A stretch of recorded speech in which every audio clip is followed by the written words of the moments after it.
قبلا همیشه میگفتیم کارگزارای نظام ولایت فقط بلدن حرف بزنن.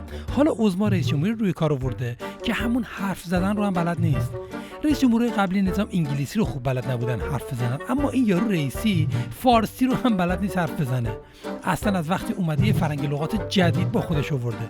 از پروپاگانی و آنگوزمان شروع کرد، بعد هم رسید به حلقوم و عظما و لوکوموتیر. باقی مهرهای نظام هم برای اینکه از رئیس جمهوری جدید عقب نیفتن شروع کردن به تکمیل لغتنامه صوتی‌های نظام.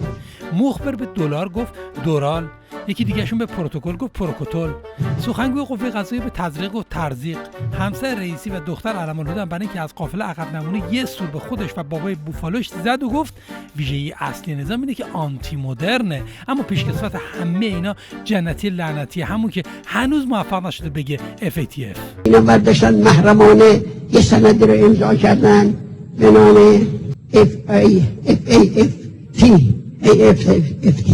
اینا برداشتن اینا امضا کردن